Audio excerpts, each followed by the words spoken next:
People say you can't change your career at 30. That's when you're meant to be settling down. You can't change your career at 35. You should have had it figured out by then. Oh my God, you're not married at 38. What the hell are you doing with your life? Who comes up with this stuff? I have no idea, but this stuff played so many people that I speak to. So many people open up to me and say, Jay, I just don't know how to change. Is it possible? What do you think? This guy was before he became who he is. He used to be a PE teacher, right? Sports teacher at a high school. How about her? She was a telemarketer for 2 weeks. How about her? She applied to be a funeral director.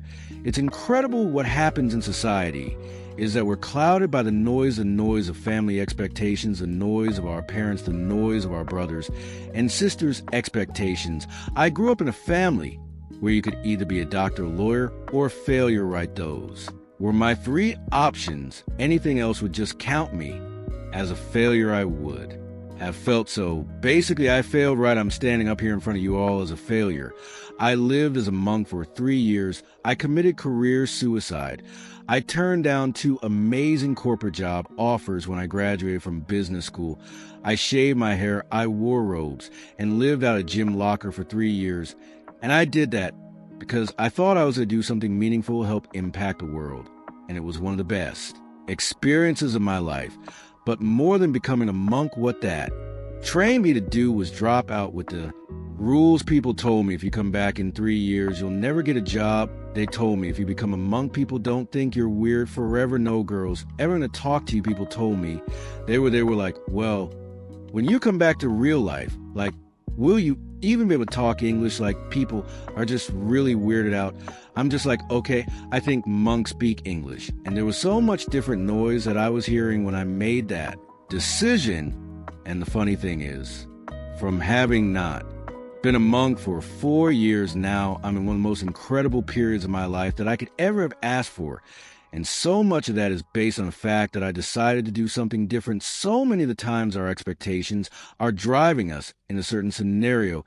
We focus so much on life and what we want to be as opposed to who we want to be, because we've always been told that life and jobs and careers are like boxes and containers. There's only a finite number of options. There is no formula. There is no pattern. If you know what you're passionate about, if you know what you're good at and you invest in that, people say, follow your passions. I say, forget that, invest in your passion. If you're passionate about something, go and become the best at it. Go into a course on it. Go and learn from the best. Go and find a mentor who's going to make you incredible at that trade. Not only will you be criticized and grow, you'll be able to find new things about yourself that you never knew. Don't trade who you are for who you think the world needs, because the world needs you to do you. And I mean, I was a 19-year-old kid and I was miserable. I was in love with my high school sweetheart. We were that couple that was really annoying. So we went to school together. We signed up for classes together. We shared a U-Haul on the way to school together. We lived in the same dorm together. We walked to class. We walked to breakfast in the morning and walked to Classic I mean, we were just joined at the hip, and we were completely crazy, infatuated, in love. And then, halfway through the first year of college, she discovered beer and other boys on the same night. She cheated. I completely fell apart. I stopped going to class. I barely ate anything, certainly nothing healthy. I stopped studying. I just stopped caring about the world, literally couldn't get out of bed. And I never thought about, until years later, reading changed my life. Because I was still reading. There's one thing that's brought me through everything, and I happened to pick up the school newspaper, and I opened it up, and there was this full page ad. It was this perfect white sandy beach, turquoise water, big green palm tree. And across the top of the ad, it said escaped students needed for summertime jobs in the Dominican Republic. So I escaped. I went down there, and one night my friend Kevin and we hopped into a car after dropping off a client. So we're going down this road 85 miles an hour in this car, and the windows were open and that air was coming in, that amazing, humid, if you've been in the Caribbean, that just gorgeous, amazing humid air is coming in. And then We came upon a corner. We take that corner 85 miles an hour, and that corner became the turning point to put my feet on the stage here today. Kevin grabs, the wheelie goes hold on, and I brace, and the car starts sliding sideways, and that weird slow motion thing happens. Kevin's gripping will try and make the corner, and all of a sudden, smack. When I came, I looked over, and Kevin is screaming at the top of his lungs, "Get out of the car," burning out a car, and I look over, and a whole big chunk of his head is open. So I pull myself out of the windshield of this car, and he's screaming over here, and I stand up eventually on the hood of the car, and I look, and I notice all this blood on me, and I remember just looking down, and that slow motion things happening. I just thought, did I even matter? I start seeing all these images of my life when I'm surrounded by people that I care. If there's a cake in front of me, here's my friends singing, my mom leading them in that goofy song, there's my sister just swinging and smiling right next to me. And it makes you wonder, did I love openly and honestly and completely, or did I hold back? Because that one time I got hurt, and just as I was about to pass out, I noticed a glint like a sparkle, something shiny reflection in the blood going off the hood of the car. And it made me look up, and there was this bright, big, beautiful moon that night. And I just immediately felt this connection. If like I knew I was going to be okay, and I felt like the big guy upstairs reached down to me and handed me life's golden ticket. He reached down, said, "Here you go, kid, you're still alive, you can still love and matter. But now you know the clock is ticking, mortality motivation." I got, as a 19-year-old kid, people say, "Why are you so successful?" I'm like, I got mortality motivation when I was 19. That's a blessing. Most people don't get that till they're 60. Don't worry, Kevin and we both survived. See, I'm still here. It's okay. I made it. But the one thing that I took away from that entire thing was that moment and those questions, because I remembered them. I thought about them as I was healing. I was like, what was that about? Why did I feel so unhappy with that moment? Because I thought, in the last moments of life, there must be this transcendence. And I was not happy. And I realized it was because of how I'd been living my life, and I wasn't. Living to my questions, I knew I got those questions. Did I live? Did I love? Did I matter? As soon as I got that, those were the questions I'm going to evaluate myself with at the end of life. It gave me the power of what my late mentor Wayne Dyer taught, the power of intention. That breath you just took, feel what a blessing. That is, you got that life, what a blessing. Is you got that breath. That means you still got something inside. You got to work for it. You got to contribute for it. You got to give for it. You got to lead for it. You got to love for it, because you still have something. Not just in you, you're still here for a reason. And now you just got to earn that blessing. Where my parents' biggest frustration was that I was epically lazy. And if they handed out gold medals for being lazy, I would have won, I assure you, hands down. Because even though I was a slightly chubby kid growing up in a morbidly obese family in Tacoma, Washington, I always knew two things about myself. One day, I was going to be rich, and I was going to have six-pack abs. Like, those are the two things. Is that kid that was, jiggling his belly. Thinking one day I'm not going to have a suck in my gut when I left for college, my own mother, who'd always been my biggest cheerleader, quietly assumed I was going to fail.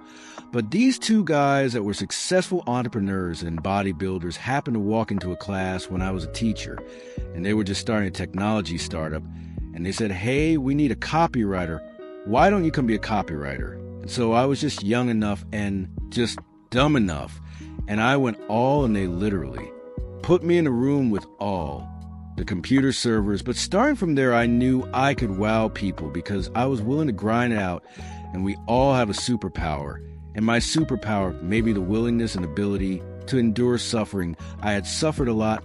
I hadn't taken a day off in like 6.5 years because I was so hell-bent to get rich. And then I realized almost 8.5 years, and I'd finally had enough. I had hit my breaking point from suffering, and I got so mad, and I was so unwilling to do it anymore. And I turned my partners, and I say I'm completely miserable. I quit. I realized the reason. I was living the cliche of money can't buy happiness. Along the way, I become so myopically focused on this promise I'd made myself as a kid that I never stopped to ask, why do I want to get rich? The questions you ask yourself will determine the course of your life.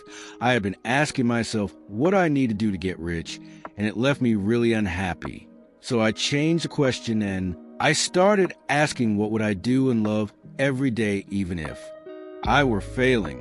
Life is too short. This is your one go round. So what are we going to do? We're going to build a company that's predicated on value. We're going to build a company that's predicated on passion. I started thinking about my mom and my sister, but they were profoundly overweight.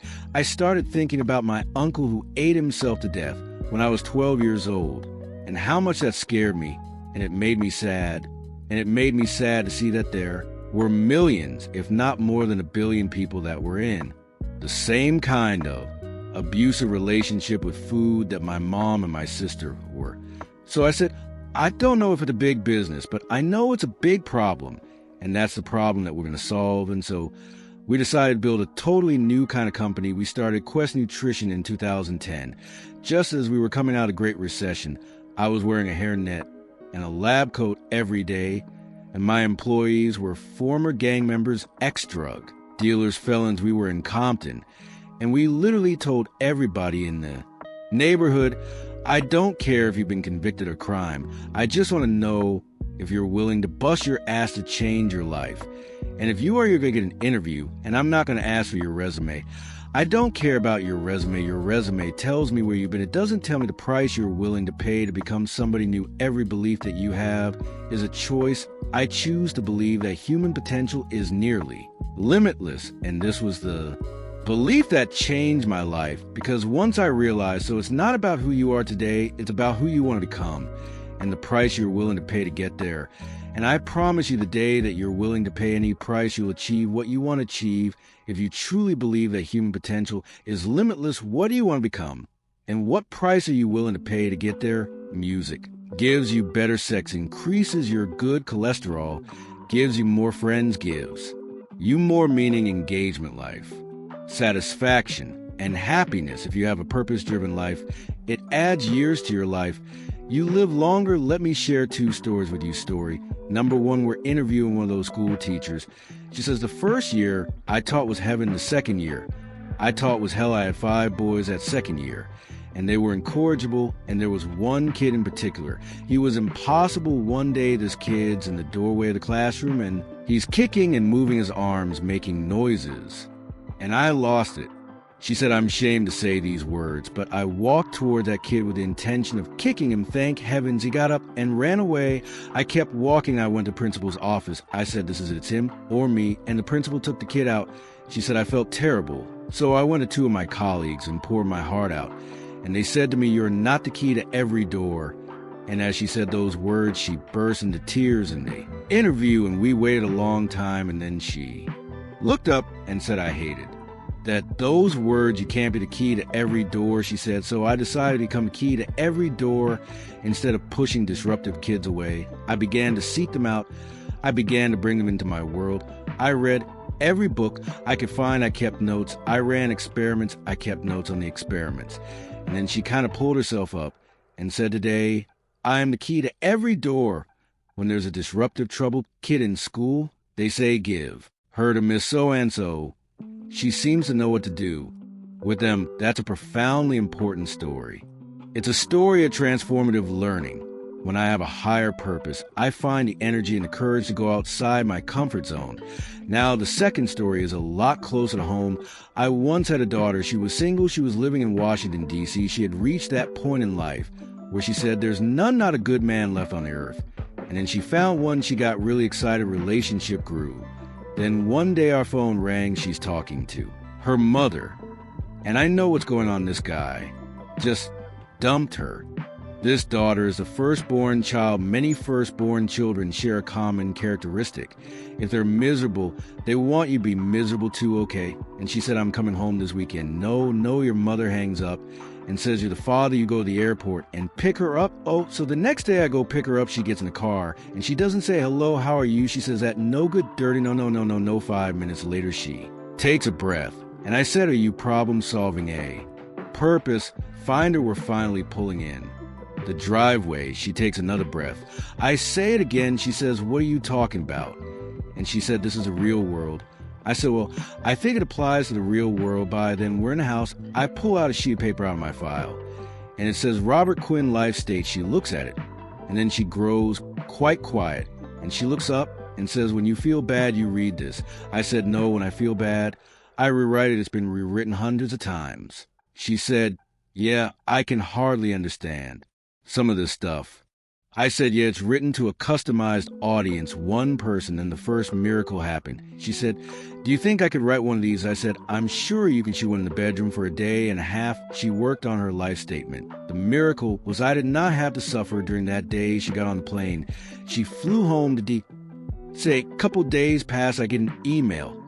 She said, he called me, oh, this will be interesting.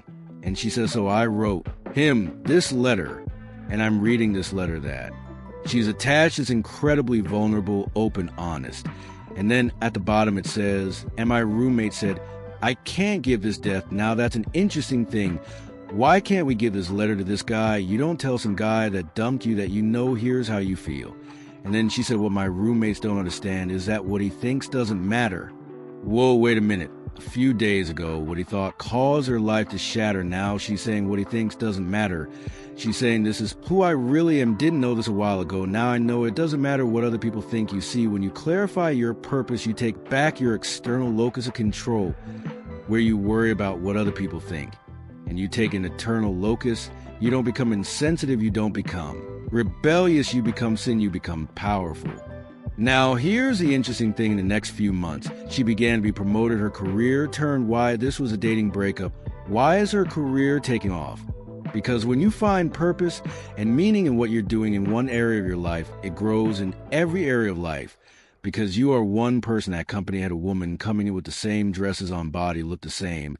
But it wasn't the same employee. This was a woman now full of leadership for the first time. When someone has that meaning and that integrity, things start to change. The research says when you give up self-interested goals, where most of us are most of the time, and you take on contributed goals, you function differently. The biology changes, the thought process changes, learning accelerates. You grow more. The only thing that I'm left to conclude is you and I are designed to be purpose-seeking mechanisms. You've been shaped by life. You've had bad experiences and good experiences, and both the bad experiences and the good experiences are there to teach you something about you. And if you look very carefully, hit those, you can determine what your purpose is. Every person in this room can clarify the purpose of their life, become the key to every door. Music. Mike screamed grenade out and jumped on it, and boom, 2 snipers were providing overwatch to the other platoon that were trying to maneuver. And unbeknownst to Mike, and those guys, an insurgent had seen where they were firing, had snuck up next to the side of that building, pulled out a hand grenade, pull it, and threw it up, and that thing came right up. Boom, and hit Mike on the chest. Petty Officer Mike Mansour took the entirety of that blast in his face and his chest. He lasted for another 35 minutes before he passed away on the medevac. Bird out the kicker to this story is there was a stairwell right next to Mike, right next to him, and all he had to do was jump down that stairwell to save his own life. But he didn't. He turned and jumped on the grenade, sacrificed himself, so his 2 brothers could both go home and hug their wives, kiss their children, and fight another day. Once you think to yourself, what would you do? For 70 years, United States Navy SEAL team, we've been pushing the envelope. We've been setting the bar. We've been setting the standard for what the team life is and how you should live. Are you really committed to yourself physically? Because we all know when the going is tough, the more in shape, the more focused you are, and what you eat and what you consume, the better you are. I spent 15 months in the frigid waters of the Pacific Ocean, to the mountains of Afghanistan on 7 different occasions, and to the shores of Haiti, doing missionary work with my church. And what I've learned in this incredible journey are a few undeniable truths about what enables us to succeed. Now, truth number 1 is you got fear in your heart always, and you can't defeat it. Everybody's like, well, that a bum of the problem is, ladies and gentlemen, is you're wired for fear, right? It's part of our lives. We have it in what we do for a living, right? You talk about fear in your lives and your personal lives with your family, folks. We got fear, period. So what you have to learn to do is embrace it. Truth 1. The second one is self-confidence. It's huge, it's important, and you got to forge it every single day. The third one is you got to live with purpose. If you don't have purpose in your life, you don't have momentum, you don't have anything driving you forward, anything pulling you out of bed every single day. And the last one, and the one I learned that left an indelible mark, not only in my heart, but in my soul, on those beaches across the street, over there's nobody does it alone. There's not a single person in this whole room right now that can raise their hand and say, you know what I've done it by myself. Not a single person out there has helped me, not one. We all need help. So as a result of that, you have to recognize that you have to live what I call a team. You have to be 100 focused, that everything you think about, everything you do is with someone else as with a team. Amen, right? We've been giving everything we are to our communities, to our families, to our children. But more importantly, we're willing to give everything we are and potentially everything we will ever be for the man that's next to us. This is a team life. This is what my mission here is today, is to help you understand the standard, to help you redefine your understanding of what that mission might look like for you. Are you working on it? Are you working on it right now? Did you work on it today? Are you gonna go work on it tonight? Because I tell you, with those 3 things, you're on the road commitment. I've worked with every kind of person there is on this planet. We all bleed red. What I care about is there's something that gets you out of bed every morning. There's something that you have faith in that's bigger than yourself. There's something that you're willing to sacrifice for another human being that's powerful.